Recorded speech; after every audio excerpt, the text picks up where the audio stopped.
Okay.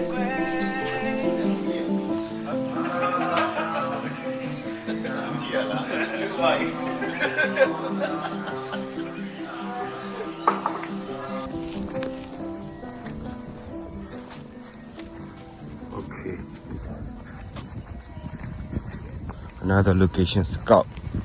ဒါ location scout တော့မဟုတ်ဘူးလေတခါလေး scout ပြီးတခါလေးရိုက်အပိုင်အောင်တော့သူတို့က music video ရိုက်မှာပေါ့နော် music video into instrumental ပိုင်လေးအောင်ဘာညာတီးတာအဲ့တော့ဒီနားလေးမှာရိုက်ချင်တာ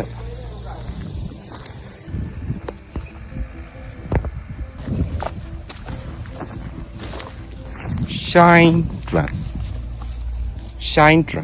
drum drum လေး shine နေတာဒီကောင်တွေဘာလို့မှောက်ကိုလုံးနေ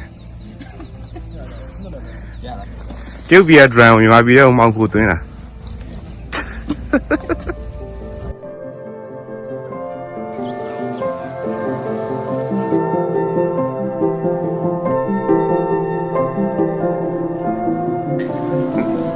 ်းနည်းလေးချဲလာနည်းနည်းလေးပဲအခုကခုနလိုတော့ဒေရတိကြကြမလို့ရတယ်ဟုတ်လို့တယောက်ချင်းစီကိုလှည့်ရိုက်နေမှာဆိုတော့ရတယ်ပါအချက်ဖွင့်နော်โอเคဖွင့်တော့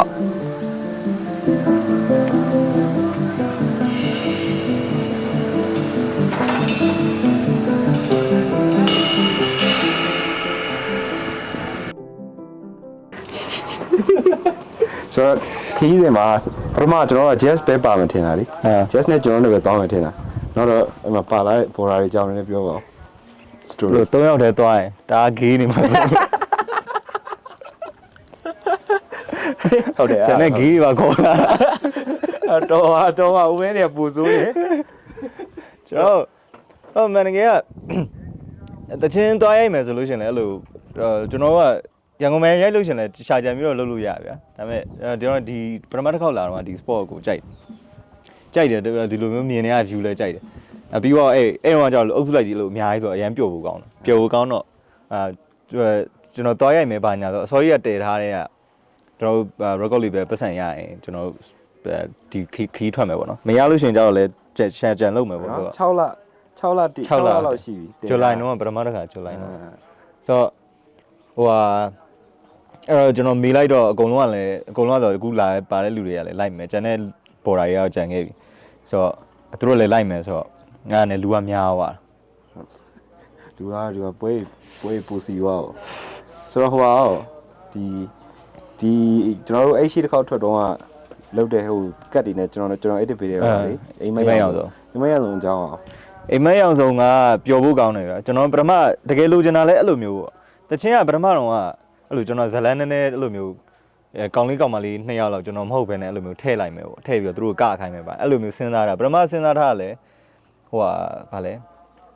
ကန်းကြီးပါညာတခုခုပေါ့အဲ့လိုမျိုးစဉ်းစားတာဒါပေမဲ့ကန်းကြီးမဟုတ်ဘဲနဲ့အဲ့တော့ကကလောရောက်လာပြီးတော့ footage ကကျွန်တော်တို့အဲ့တော့ဒီညိုကီတယောက်ဆိုပြီးတော့အဲ့လိုဗီဒီယိုလုပ်နေတော့ vlog တွေကရှောက်ရိုက်နေတာအကုန်လုံး vlog တွေရှောက်ရိုက်နေတာအပေါက်ကြိုက်လုပ်ထားတယ်အရင်များသွားတယ်နောက်ရှောင်းတီတွေကလည်းကျွန်တော်ပွဲမှာတွေ့တော့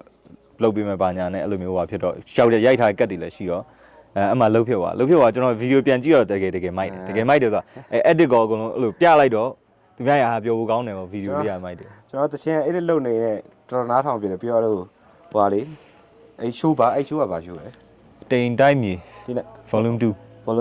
နောက်ပြီးဟိုဟာလေနောက်တော့အဲ့ထဲမှာသုံးတယ် music video ထဲမှာသုံးတယ်ဟိုဟာဗာလဲပိုင်လေးအောင်တို့ reasonable ရှင်းနေပြည့် show ကဥစ္စာရင်းနဲ့အဲ့ဒီလောက်လိုက်တော့တော်တော်မိုက်သွားတယ်ဗီဒီယိုကအဲ့ sim was တချင်းစုံနေတဲ့ကတ်တွေပါကျွန်တော်အမှန်တကယ်အဲ့ vision ရှိတယ်အဲ့ vision ကဘာလဲဆိုတော့အဲ့လိုအစာပိုင်းမှာအဲ့လိုမျိုးကျွန်တော်တို့ကတောက်စားပြီးတော့ပဲဖြစ်ဖြစ်အဲ့လိုပျော်နေတဲ့ဥစ္စာပေါ့နော်အဲ့လို fun ဖြစ်တဲ့ကတ်တွေပြပြီးတော့နောက်ဆုံးဒီလူတွေကအဲ့လိုဘုံဆိုနောက်ဆုံး chorus မှာ symbol ဘုံဆိုရောက်သွားတယ်အဲ့မှာတီးနေကြတယ်ဒီသင်းကိုတီးနေကြတယ်ဆိုတော့အဲ့လိုမျိုးလို့ချင်တာဒါပေမဲ့အဲ့တိုင်းလည်းဖြစ်သွားတယ်အခုကအဲ့တိုင်းလည်းဖြစ်သွားတယ်ဒါပေမဲ့ဟိုစိတ်ထဲမှာမြင်တာဟို IFV လို့ stage ဆို stage ကြီးပေါ့နော်အဲ့လိုကြီးမှာဆိုနည်းနည်းရိုက်ရတာပိုလှမှာဒါပေမဲ့အခုကလည်းဒီတိုင်းလည်းတော့ဘာဝကြပါတယ်ဘာဝကြပြီးတော့ indie ပွဲပူဆန်ပါအဲ့ဒါတွေကပူမိုက်တယ်ဆိုတော့အဲ့ဒီရှင်းနဲ့ထွက်လာပါမယ်ကျွန်တော် edit လုပ်ပြီးထားတာပါအိမ်မရောက်အောင်ကြာရှောက်ရီအာကာဒီမှာနောက်ပြီးတော့ဒီ trick လာတဲ့ဥစ္စာကဒီမြူဆွဲစာကိုလာရိုက်တာပေါ့နော်မြူဆွဲစာကိုကျွန်တော်တို့ပဲစာဆုံးစီစဉ်ပြီးတော့ budget ပဲသူကသူ record လေးပဲတောင်းလိုက်တယ် ပြီးတော့အဲ့ဥစားနဲ့ပတ်သက်ပြီးတော့လည်းရှိသေးရပေါ့နော်ကျွန်တော်တို့တင်မှာ budget တန်တယ်များချုပ်သွားတာပေါ့ချုပ်သွားတာရောဘာတွေရောဆိုတော့ ခီးမထွက်ခင်ရှေ့မှာဘီယာလိုင်းထိုင်တဲ့ဘတ်ဂျက်အဲ့ရ အကုန်လုံးအဲ့တိုင်းပါ အဲ့ပါလေ9သိန်းလောက်ကုန်ဒီက3-4ကောက်လောက်တိုင်းနော် ဘာဖြစ်လဲဆိုဘာမှမလုပ်ဖြစ်ဘူးတိုင်းတော့ ဒါပေမဲ့ productive ဖြစ်ပါတယ်နော်ဒီနေ့ဒီ trick ကအခုဘယ်နည်းရှိ3ရက်မြောက်ရှိပါတယ် 3ရက်မြောက် 3ရက်မြောက်ဘယ်လိုနေလဲ1 2 3 day 1 2 3 1 2 3အေးတယ် ဘာညာဘယ်လိုရှိလဲ challenge ချင်းနေနေပြောပြပါ challenge ကအေးတာလေအေးတော့အမှန်တကယ်ကျွန်တော်ဆိုရင်ဒီမနက်ရှောင်းတီတို့ထားရိုက်မယ်ဆိုလို့ရှိရင်ကျွန်တော်မထနိုင်ညဘက်လည်းအဲ့လိုတေးချမပြောလို့တခုကနိုးနေလို့ခံစားနေရဒါပေမဲ့ ဆဆကိုကြောက်နေရလား ဆဆကိုကြောက် ဆဆနဲ့သူနဲ့အတူတူအိတ်ရကျွန်တော်တို့အပေါ်မှာအိတ်တယ်သူတို့ extra ဘက်မှာ2နှစ်ယောက်အိတ်တယ်ဆိုချက်ကအဲ့ဒါရှိနော်အဲ့ panic ဖြစ်တဲ့ကိစ္စလေကျွန်တော်ဟိုနေ့ကပြောပြတဲ့ဟာအဲ့ဒါလေးနည်းနည်း sharing လုပ်ပါ အဲ့ဒါကကျွန်တော်အဲ့လိုပွင့်လင်းပြောရရင်တော့ကျွန်တော်တက္ကသိုလ်တက်တဲ့ချိန်အဲ့တော့ကကျွန်တော်ဝါခင်မမှာ GDC တက်တော့တယောက်ကကျွန်တော်အဲ့ထုတ်ကြီးယူလာပြီးတော့ အဲ့ panic ဖြစ်နေရတဲ့ကိစ္စပေါ့နော်အဲ့ဒါလည်းကျွန်တော်မှလည်းရှိကျွန်တော်လည်းအဲ့လိုမျိုးအဲ့လိုတယောက်တည်းဖြစ်သွားတဲ့အချိန်လို့အဲ့လို insecure ဖြစ်တဲ့နေရာအဲ့လိုနေရာမျိုးတွေရောက်လာလို့ရှိရင်သူကသူ့ကိုထိန်းမှုစူးစမ်းရတယ်ပေါ့နော်အဲ့ control ရသွားမှ easy ဖြစ်သွားတယ်အဲ့ဟာလေးကနည်းနည်းလေးကျွန်တော်ပြောရတယ် just ပြောတာပူနာတော့ကောင်းတယ်အဲ့ဒါကြောင့်အဲ့လိုပေါ့ကျွန်တော်ကြောင်းတက်တဲ့ချိန်မှာအဲ့ဥစ္စာစဖြစ်တယ်အဲ့ panic ဖြစ်တဲ့ဥစ္စာစဖြစ်တယ်ဖြစ်တော့ကျွန်တော်ကအဲ့ညမှာအရန်ဆိုးတာကျွန်တော်စကားပြောမှတငယ်ချင်းတယောက်လိုက်ရှာပြီးတော့ကျွန်တော်ဟိုငါ့စကားပြောပါပြောဒီကောင်းလဲကျွန်တော်ဘာဖြစ်နေလဲသူမသိပြီးတော့အဲ့ချိန်မှာအဲ့ဒါကြီးလည်းမပြောက်တော့ကျွန်တော်စိုးရိမ်လေပို့ပြီးတော့ဒါပို့ပြီးတော့ကျွန်တော်ဒီနှလုံးခုန်တန်းပို့မြန်လာလေအဲ့ဒါမြန်လာတော့ကျွန်တော်ပို့ကြောက်တော့ပို့မြန်လာအဲ့လိုမျိုးလူဖြစ်နေတော့ကျွန်တော်အဲ့ဒါကိုပျောက်ချင်တော့အစင်းစားငါရေထချူးလိုက်ကောင်းမှမသိခေါင်းတွေပဲလောင်းချူးလိုက်ပျောက်သွားအောင်လို့ဆိုအဲ့လိုမဖြစ်အဲ့လိုလုံးလိုက်လို့ရှိရင်လည်းငါ့ကိုယူလို့ထင်သွားအောင်မယ်ဆိုပြီးတော့အဲ့တော့ကျတော့ဗျာကျွန်တော်မနေ့ကတော့ပြောလို့မျိုးပဲဒီခေတ်မှာယူတယ်ဆိုတာဒီကောင်ယူနေတာဒီကောင်ဆောင်ကြီးနေတာဘာညာဆိုတာတိတ်ပြီးတော့ဘာမှမဟုတ်ဒီတိုင်း trend နေနေတော့မှတင်မှာခူးဖြစ်အောင်လို့တော့မှငါဆောင်ကြီးနေရပါညာလုံနေကြဆိုတော့အဲ့လိုမျိုးကအခုမှအဲ့လိုပွင့်လင်းဖြစ်သွားဆိုတော့လူတိုင်းကဒီလိုမျိုးဖြစ်လာကြပဲဒါပေမဲ့အရင်တော့ကျတော့ယူတယ်ဆိုမင်းယူတယ်ဆိုမင်းဘယ်သူမှမပေါင်းတော့အဲ့လိုမျိုးတင်မှာအเจ้าမှာဒီကောင်ခောက်နေရဆိုရင်တင်မှာ society နဲ့ကွာတယ်အရင်တော့ကျွန်တော်ရှိခဲ့တဲ့ပတ်ဝန်းကျင်မှာကျတော့အဲ့2017လေအဲ့လောက်ချိန်ဆိုအခုနဲ့ဆို15နှစ်16နှစ်လောက်ရှိပြီအဲ့လောက်ဆိုတော့ဟိုဘယ်လိုပြောမလဲအဲ့လိုမျိုးဖြစ်မှာကျွန်တော်အရင်ကြောက်တာဗျာငါဒီကလူတွေငါ့ကိုယူရထင်မှာအဲ့လိုမျိုးကြောက်တော့အဲ့ဒါကိုပျောက်ချင်တော့အဲ့ဒါကိုလုံရင်းနဲ့အဲ့လိုမျိုးပို့ပြီးတော့လူက anxiety ပို့ဖြစ်လာ panic ပို့ဖြစ်လာပြီးတော့ကျွန်တော်ပို့ဆိုးလာဒါပေမဲ့အဲ့နေ့ညကျွန်တော်တရားရင်နားထောင်ပြီးတော့ကျွန်တော်အိတ်လိုက်တရားနားထောင်တဲ့အရင်စတရားနားထောင်တဲ့အရင်စအဲ့လိုဖုန်းကြီးတရားဖွင့်ပြီးတော့ကျွန်တော်အိတ်လိုက်တော့အိတ်ပျော်သွားဒါပေမဲ့အဲ့ဒါတဖြည်းဖြည်းနဲ့မပြောက်တယောက်တည်းနေတာလေဟိုနေမှာသွားပြီးတော့အဆောင်သွားနေပြီးတော့ကြောင်းသွားတက်ရတော့မနေရတော့အဲ့လိုဖြစ်လာတော့ကျွန်တော်အိမ်ခေါ်ပြီးတော့ကျွန်တော်ကြောင်းထွက်လိုက်ပြီးတော့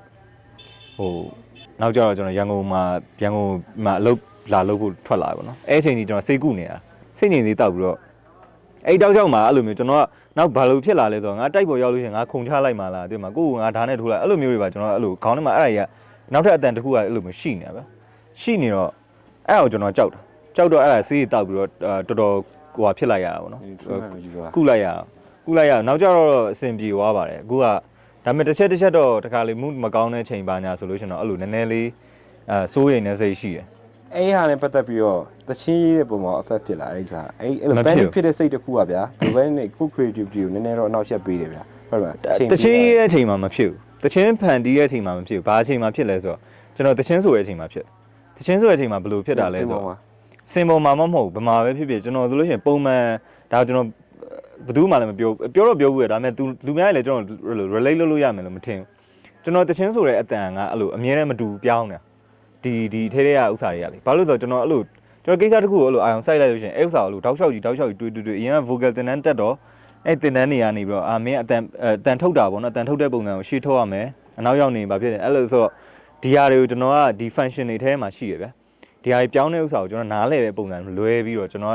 ်အသက်ရှူတာအစားနောက်ပိုင်းကကျွန်တော်ဒီမှာအခက်အခဲရှိတယ်ဒီအသက်ရှူတာကျွန်တော်ပုံမှန်ရှူနေရမဟုတ်လုပ်ပြီးတော့အဲ့လိုမျိုးကျွန်တော်သတိထားပြီးရှူနေရဒါပေမဲ့အဲ့ရှူနေတဲ့ဥစ္စာမမှန်တော့ naturally မဖြစ်လာဘဲနဲ့ဒီစကားပြောလို့ရှိရင်တုံးတဲ့ဒါဆိုကျွန်တော်အခုပြောနေတဲ့အချိန်ဆိုကျွန်တော်အဆင်ပြေနေဒါပေမဲ့ခါကြလို့ရှိရင်ဒီ ဒီအောက်ပိုင်းကနေပြီးတော့အသုံးပြုတဲ့ဒီရင်တန်ကနေပြီးတော့မပါလာဘဲနဲ့ဒီအပေါ်ပိုင်းကနေပြီးတော့အတန်ညောင်းနာအတန်နဲ့ဖြစ်နေဆိုတော့အဲ့ဥစ္စာတွေကကျွန်တော်ရှိုးဆိုကန်ဒီချိန်နေပါဆိုလို့ရှိရင်ပို့ဆိုးတယ် ဘာလို့ရွေးလာခုပါ one map လောက်တာနဲ့လည်းဘယ်လိုပြော vocal one map ရှိရလေတခြင်းမဆိုခင် vocal one map လောက်ဆိုလို့ရှိရင်လေ one map လောက်တာနဲ့လည်းမဆိုင်ဘူးအဲ့ဒါဆိုလို့ရတဲ့ချိန်ရတယ်ဆိုလို့မကောင်းတဲ့ချိန်ဆိုမကောင်းအဲ့ဒါကျွန်တော်များသောအားဖြင့်အဲ့လိုတခြင်းဆိုလို့ပွဲသွားရဆိုရင်စိတ်ကကိုဆိုတဲ့ပုံမှာမကြည်နဲ့တာများအဲ့လို satisfy မဖြစ်တာများအဲ့အမြဲတမ်းဖြစ်အဲ့ဒါနဲ့အဲ့အိစာနဲ့ဆက်ဆက်ပြီးတော့အဲ့လိုမျိုး ပန်းနဲ့ပတ်သက်တဲ့ကိုဒုက္ခဖြစ်သွားတယ်အဲ့နည်းနည်းတော့အရေးကြီးတယ်ဘာလို့ဆိုတော့ career မှာလာပြီးတော့နည်းနည်းလေး effect ဖြစ်နေတဲ့သဘောပဲဗျာဘာလို့ကိုကအလုံးဟိုဟာသချင်းမဲဆိုပြီးတခြားလို့ပဲလို့ကျွန်တော်တို့ဆုံးဖြတ်ချက်ချရတဲ့အချိန်တွေရှိတယ်အဲ့အချိန်တွေမှာ panic ကဝင်နေကျွန်တော် decision နဲ့လွဲနိုင်တယ်ဗျာပို့ပြီးတော့မှားပို့များ live session အဲ့လိုတကယ်ကျွန်တော် one take ပဲဖြစ်ဖြစ်အဲ့လို live တကယ်ရိုက်တော့မယ်ဆိုလို့ရှိရင်ကျွန်တော်ပို့ပြီးတော့ညဘက်တည်းကကျွန်တော်အဲ့လိုငါမနေ့ပြန်ဆိုလို့အတန်းအဆင်ပြေပါမလားဘာညာအဲ့လိုမျိုးပို့ပြီးတော့ဟိုစိတ်ကမငြိမ်တော့ဘူးဗျာတဲ့မှာအဲ့လိုမျိုးဖြစ် crowd ကိုကြောက်လား crowd မကြောက်အရင်ကတော့ကြောက်တယ်ကြောက်တယ်ဆိုတော့ community နဲ့လည်းဆိုင်မယ်ဘာလို့လဲဆိုတော့ကျွန်တော်အခုနောက်ပိုင်းကျတော့မကြောက်တော့အရင်တော့ကျတော့ကြောက်တာတဲ့ကျွန်တော်ပွဲတစ်ခုသွားလိုက်ရင်ကျွန်တော်သိရလူလည်းမရှိဘူးအဲ့လိုကျွန်တော်ပွဲလာတယ်ပြီးွားဆိုပြီးပြန်သွားတယ်ဆိုတော့အဲ့လိုပဲဆိုတော့ဒီမှာကျွန်တော်ဟိုဘယ်လိုပြောမလ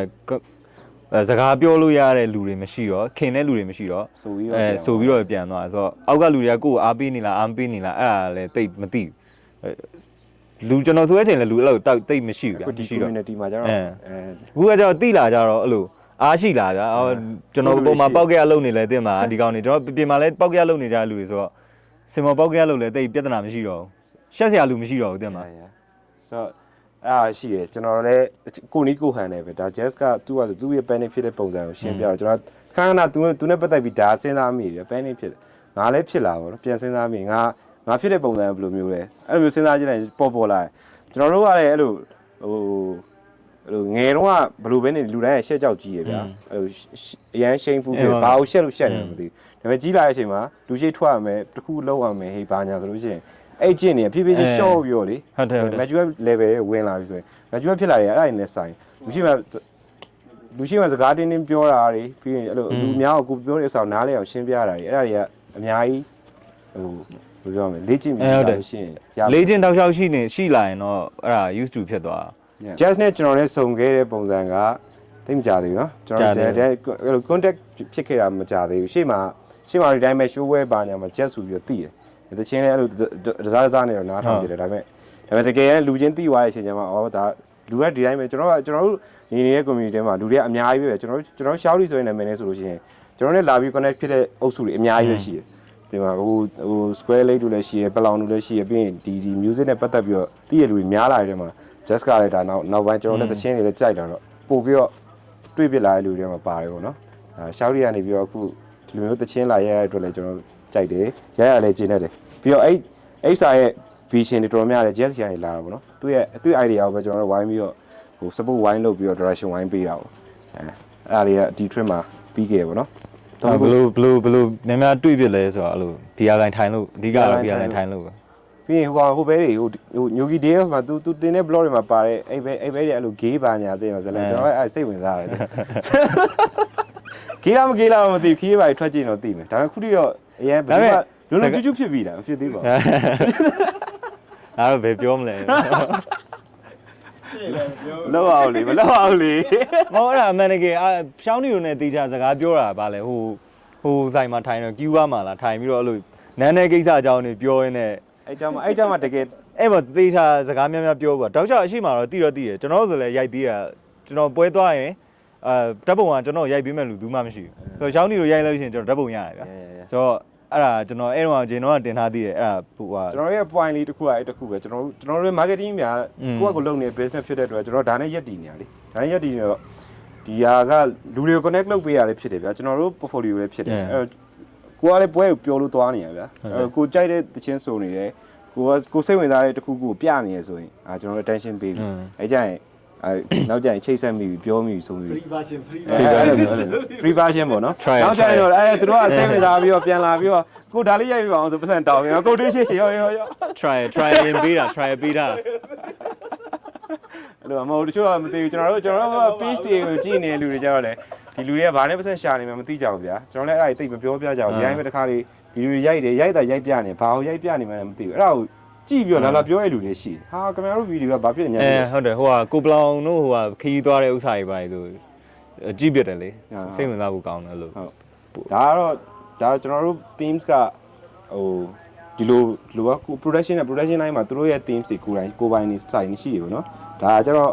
ဒီကျွန်တော်ခီးသွားတာတွေကိုလည်းအစောကနေခီးသွား blog တွေရိုက်ချင်တာရယ်ပြီးရင်ကိုက music ဘက်ကလူတွေနဲ့တိတာများတဲ့အတွက်သူတို့နဲ့ခီးသွားပြီးရင် music blog တွေထွက်လာအဲ့ဒီစာကျွန်တော်တို့ရဲ့ဥတီချက်တစ်ခုဖြစ်လာတယ်အဲ့ဒီစာလေးကိုပိုင် project လေးပေါ့နော်ဒါ just နဲ့လုပ်ဖြစ်တဲ့ဒီကလောမှာလုပ်ဖြစ်တဲ့အကြောင်းအရာလေးလုပ်ဖြစ်တဲ့အကြောင်းအရာလေးပါ okay ပါ thank you ကျေးဇူး okay ကျေးဇူးဒါပြီးသွားပြီလုံးဝ